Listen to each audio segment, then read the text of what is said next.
Show కేసుగానే Kaleshwaram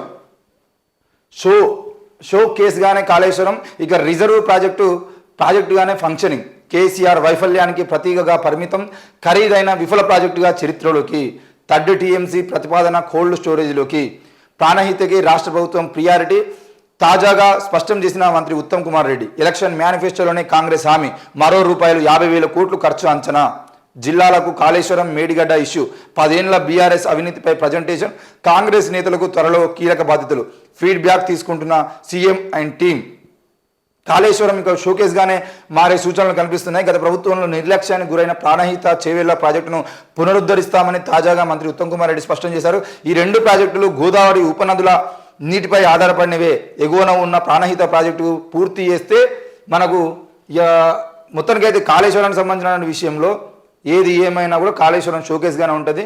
ఆ Pranahita Chevella project ఏదైతే ఉందో దాన్ని నిర్మాణం పూర్తి చేస్తే, ఎందుకనంటే ఇప్పుడున్నటువంటి ప్రాజెక్టుని మళ్ళీ నిర్మాణం చేసేది అంటే దాదాపు 50,000 కోట్లు అయితే అని చెప్పేసి వాళ్ళు అంచనా వేస్తున్నారు. కాబట్టి కాళేశ్వరానికి వచ్చే నీటి ఉధృతి గణనీయంగా తగ్గనున్నది. కాళేశ్వరంలో భాగంగా ఉన్న 3 బ్యారేజ్లకు రిపేర్ పనులు పూర్తి చేసి ఫంక్షనింగ్లోకి తెచ్చిన ఎగువన ఉండే ప్రాణహితతోనే నీటి డైవర్షన్ జరగనున్నది. దీంతో కాళేశ్వరం ఒక ఖరీదైన విఫల ప్రాజెక్టుగా చరిత్రలో నిలిచిపోయే అవకాశాలు ఉన్నట్లు చర్చలు నడుస్తున్నాయి. మొండి గోడలుగా మిగిలిపోయే భవిష్యత్తులో దీని ద్వారా పెద్దగా ప్రయోజనం లేదనే భావనతో అది కేసీఆర్ వైఫల్యానికి ప్రతీకగా నిలిచే అవకాశం ఉన్నది.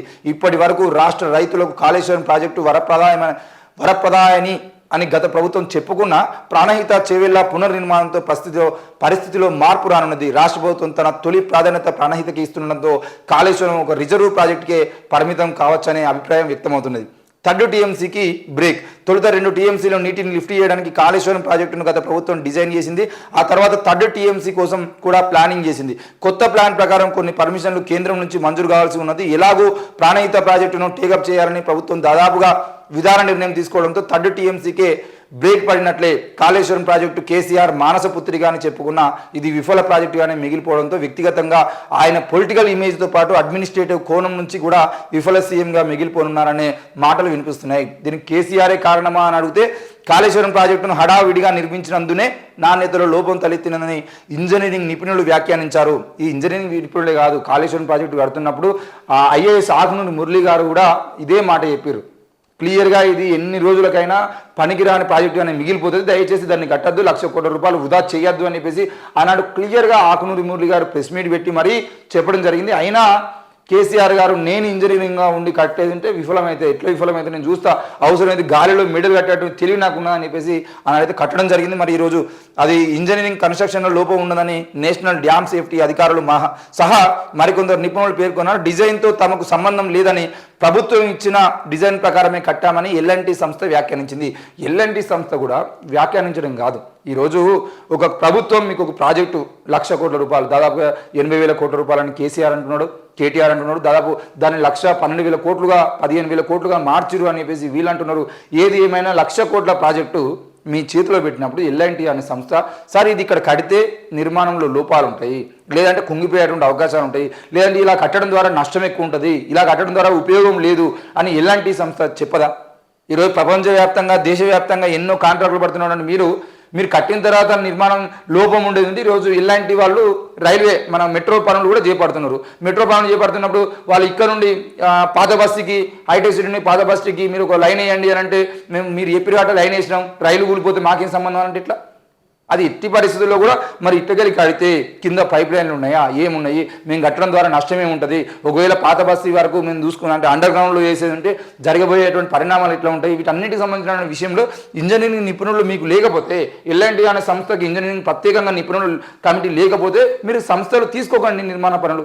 అంతేగాని ఈరోజు కేసీఆర్ మీదకి చేతులు ఎత్తేసి మాకేం సంబంధం లేదు, మేము నిర్మాణం చేసినాము, ఆయన కట్టమంటేనే మేము కట్టినామని చెప్పేసి చేతులు దులుపుకోవడం పక్కా దానికి నిర్మాణ సంస్థ బాధ్యతలు వహించాలి.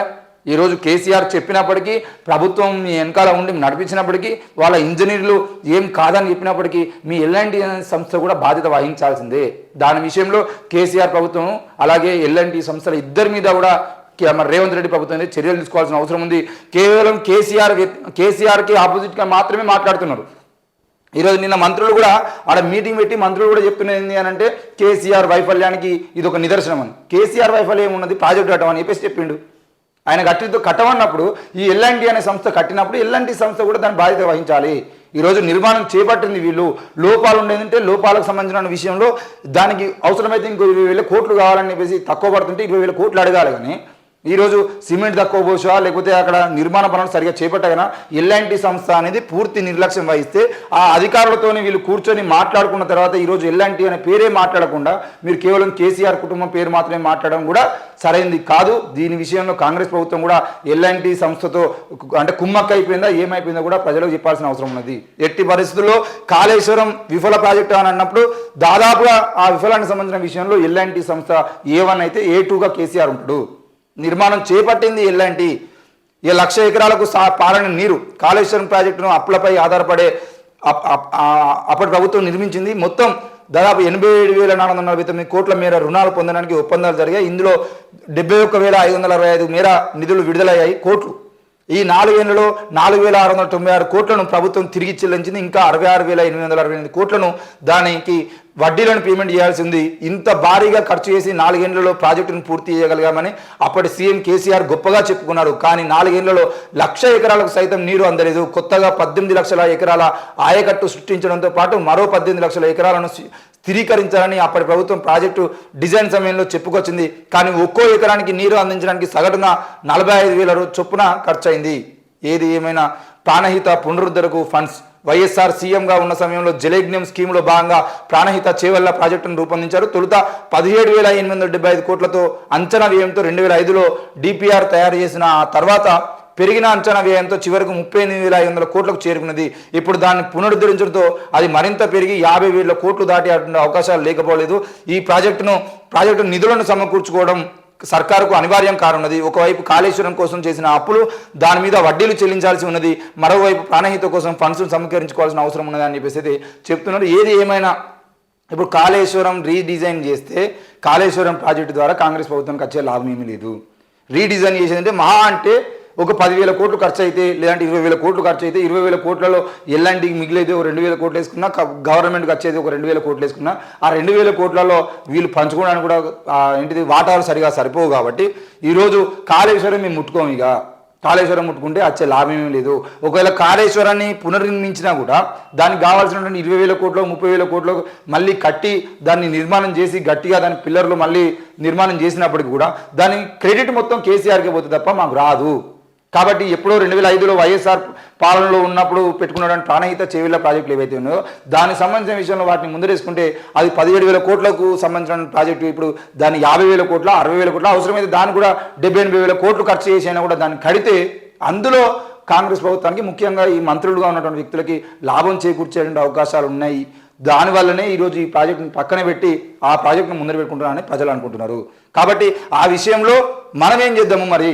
ఈరోజు కాళేశ్వరం ప్రాజెక్టు సంబంధించిన విషయంలో దానికి షోకాసుగానే బొమ్మలాగా అట్లా పెట్టేసి వదిలేద్దాము అని అంటే అది కూడా సరైనది కాదు. ఈరోజు 1,00,000 కోట్లతో కట్టినటువంటి ప్రాజెక్టుని పక్కన పెట్టడం అనేది సరైనది కాదు. రేపటి రోజున మీరు కట్టేటువంటి 70,000 కోట్లు పెట్టి మీరు కట్టే, లేదంటే 50,000 కోట్లు పెట్టి మీరు కట్టేటువంటి ప్రాణహిత చేవెళ్ల కూడా రేపు ప్రజలకు ఉపయోగపడకపోతే ఇటు కాళేశ్వరాన్ని షోకాసుగా దాని షోకాసుగా దాదాపు దీనికి 1,00,000 కోట్లు దానికి 70,000 కోట్లు అంటే 2,00,000 కోట్ల రూపాయలకు సంబంధించిన ప్రాజెక్టుని బొమ్మలుగా పెట్టడం అనేది సరైనది కాదు. కాబట్టి ప్రభుత్వం వెంటనే కాళేశ్వరానికి మరమ్మతులు చేపట్టాలి. ఆ విషయంలో కేసీఆర్ ఎల్ఎన్టీని బాధ్యులను చేసి ఆ మరమ్మతులకు కావాల్సిన పూర్తి బాధ్యత వాళ్ళ మీద పెట్టి ఆ డబ్బుని వాళ్ళ చేతన కట్టించి ఈరోజు దాన్ని నిర్మించాల్సిన అవసరం అయితే ఉంది. అది 1,00,000 ఎకరాలు కాకపోతే 50,000 ఎకరాలైనా పర్లేదు, ఆ 50,000 ఎకరాలకైనా నీరు అందించాల్సిన అవసరం ప్రభుత్వాల మీద ఉంటుంది. కాబట్టి దీని విషయంలో కూడా సీరియస్ తీసుకోవాల్సిన అవసరం ఉంది. ఏవోదే